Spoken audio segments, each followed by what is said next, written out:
مگر اس کے پاس کوئی چیز موجود نہ تھی۔ حضور صلی اللہ علیہ وآلہ وسلم نے دیکھا کہ اس کے خیمے میں ایک جانب ایک بہت ہی لاغر بکری کھڑی ہے۔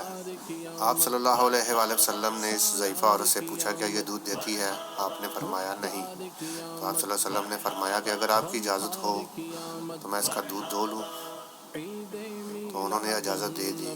تو آپ صلی اللہ علیہ وآلہ وسلم نے بسم اللہ پڑھ کر اللہ کا نام لیتے ہوئے اس کا دودھ دھویا، تو اس کے دودھ سے اتنا دودھ نکلا کہ سب لوگ سیراب ہو گئے اور معبد کے تمام برتن تک بھر گئے۔ یہ معجزہ دیکھ کر معبد اور ان کے خاوند دونوں نے اسلام قبول کی۔ روایت میں آتا ہے کہ معبد کی یہ بکری 18 ہجری تک زندہ رہی اور برابر دودھ دیتی رہی۔ حضرت عمر رضی اللہ تعالیٰ عنہ کے خلافت کے دور میں بھی جب سخت قحط پڑا، تمام جانوروں کے تھنوں سے دودھ خشک ہو گیا، اس وقت بھی یہ بکری برابر دودھ دیتی رہی۔ اس کے بعد ایک اور معجزہ رونما ہوتا ہے جو کہ سراقہ کا گھوڑے کا واقعے کے نام سے مشہور ہے۔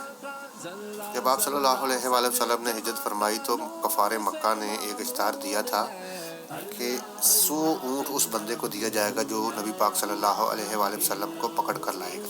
اسی انعام کو پانے کے غرض سے سراقہ نامی ایک بندہ آپ صلی اللہ علیہ وآلہ وسلم کا پیچھا کرتا ہوا ایک جگہ پہنچ، تو اس نے نبی پاک صلی اللہ علیہ وآلہ وسلم قریب پہنچ کر حملہ کرنے کا ارادہ کیا، مگر اس کے گھوڑے نے ٹھوکر کھائی اور وہ گھوڑا گر پڑا۔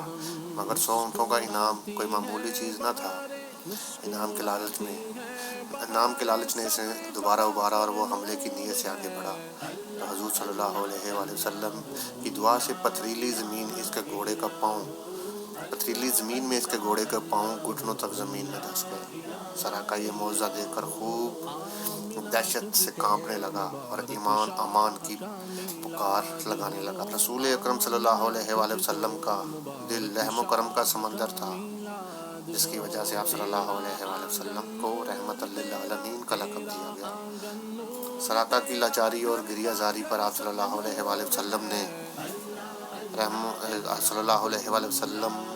کا دل رحمت جوش میں آ گیا اور دعا فرما دی تو یہ زمین اس کے گھوڑے کو چھوڑ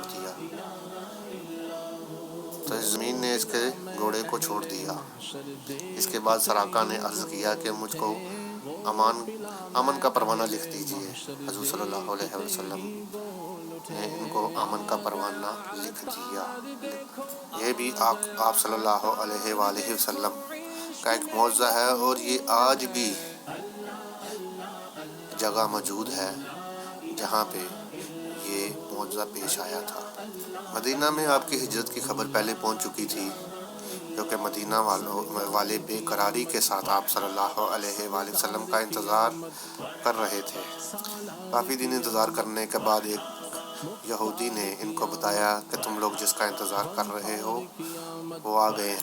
یہ سن کر تمام مدینہ والے بڑی خوشی کے ساتھ نئے کپڑے ڈالے، اپنے ہتھیار زیب تن کر کے آپ صلی اللہ علیہ وآلہ وسلم کے استقبال کے لیے پہنچے۔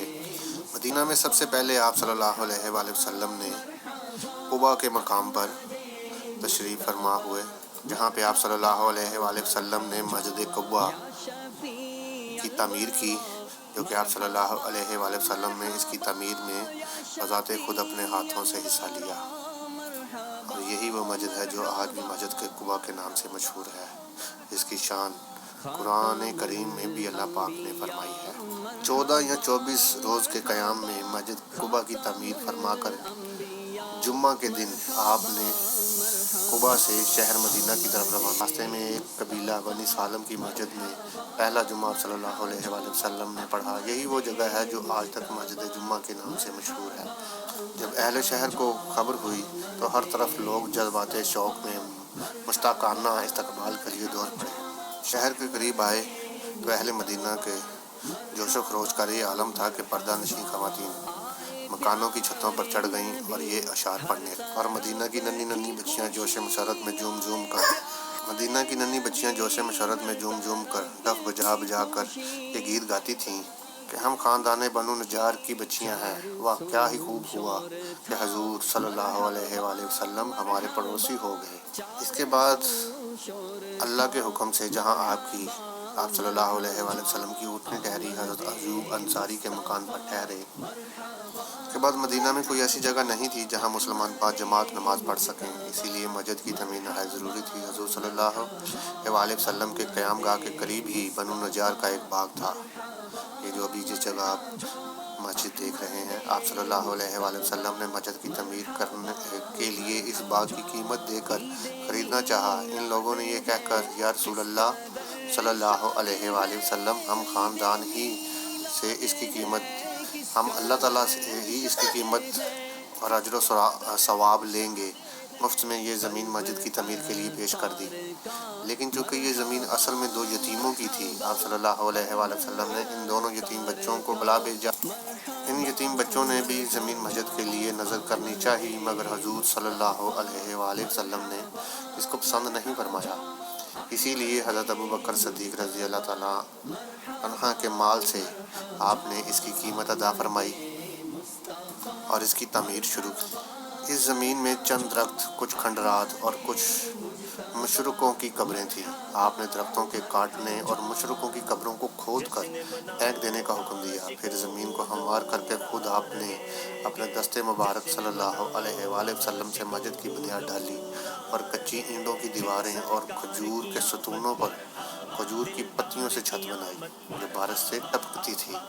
اس مسجد کی تعمیر میں صحابہ کرام رضی اللہ عنہم کے ساتھ خود حضور صلی اللہ علیہ وسلم بھی اینٹیں اٹھا کر لاتے تھے، اور صحابہ کرام رضی اللہ تعالیٰ عنہ کی جوش دلانے کے لیے آپ صلی اللہ علیہ وسلم کے ساتھ آواز ملا کر حضور صلی اللہ علیہ وسلم رجز کے کچھ شعر ادا پڑھا کرتے تھے۔ یہ بھی جو جگہ آپ دیکھ رہے ہیں، جیسا کہ آپ سب لوگ جانتے ہیں کہ یہ جنت البقیع ہے۔ لوگ قطار در قطار، ٹولیوں کی ٹولیوں یہاں پہ زیارت کرنے کے لیے آتی ہیں۔ یہ دراصل ایک قبرستان کی نہیں، ایک جنت کی زیارت کرنے کے لیے آتی ہیں۔ نبی پاک صلی اللہ علیہ وآلہ وسلم نے فرمایا کہ جو شخص اس قبرستان میں دفن ہوا گویا کہ وہ جنت میں دفن ہوا۔ لگ بھگ 10,000 صحابہ کرام اور ام المومنین اس جگہ پہ دفن ہیں، اور اس کا جنت ہونے کا اندازہ آپ اس بات سے لگا سکتے ہیں کہ جب کبھی آپ اس کی زیارت کرتے ہیں تو آپ اس قدر پرسکون فیل کرتے ہیں کہ آپ کو یہاں مر جانے کو جی کرتا ہے۔ یہ واحد قبرستان ہے جہاں آپ کا مر جانے کو جی چاہے اور دفن ہونے کو جی چاہے، اور اللہ سے دعا ہے کہ اللہ پاک آپ کی اور میری اس تمنا کو پورا کرے۔ تو ابھی جنت البقیع اور حرم پاک کی حدود سے میں باہر آ چکا ہوں، بالکل مدینہ روضہ مبارک کے سامنے واک کرتے ہوئے سیدھا اپنے ہوٹل جاؤں گا، جو کہ آپ کو بھی ان گلیوں کی زیارت کرواتے ہوئے جائیں گے۔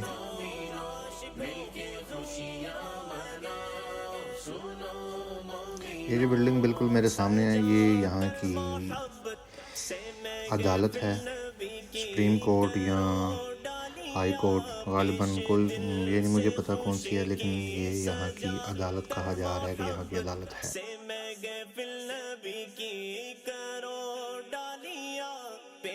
دل سے خوشی کی نوید مسرت جہاں کو سنا۔ یہ بالکل کونے پہ جو بلڈنگ نظر آ رہی ہے، اس کے ساتھ والا ہوٹل جہاں پہ میں اس ٹائم رہائش پذیر ہوں، وہاں تک جائیں گے اور یہ ویڈیو وہاں پہ اینڈ کریں گے۔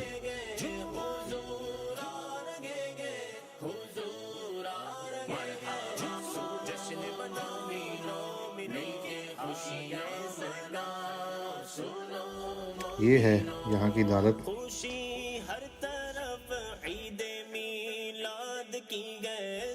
اور یہ بالکل سامنے روضہ مبارک صلی اللہ علیہ وآلہ وسلم ہے، بالکل اس کے سامنے جو کہ بازار ہے۔ یہاں پہ واک کرتے ہوئے سیدھا اپنے ہوٹل جائیں گے۔ یہ بالکل اس کے بالکل اپوزٹ سائڈ پہ عدالت کا دروازہ۔ سنو اور سناؤ، سنو نعت طاہر، سنو اور سناؤ، حضور آ رہے گے، حضور آ رہے گے، حضور۔ یہاں آپ کو ایک عجیب سی اور منفرد چیز دکھاتا ہوں۔ یہ فائر بریگیڈ کا آفس ہے یہاں پہ. اور آئیے ایک چیز دکھاتا ہوں آپ کو. یہ دیکھیے, یہ زندگی میں پہلی مرتبہ 2 ٹائروں والی موٹر سائیکل دیکھی ہوگی آپ نے. اور یہ یہاں پہ گاڑی کھڑی ہے جو کہ فورڈ گاڑی ہے, اور یہ فائر بریگیڈ کے لیے انہوں نے استعمال کی ہوئی ہے. تو لیجئے, یہ سب بالکل سامنے میرا ہوٹل ہے. تو آج کی ویڈیو یہاں پہ ختم کرتے ہیں اور ملتے ہیں نیکسٹ ویڈیو کے ساتھ. اللہ پاک آپ کا اور میرا حامی و ناصر ہو. اللہ حافظ.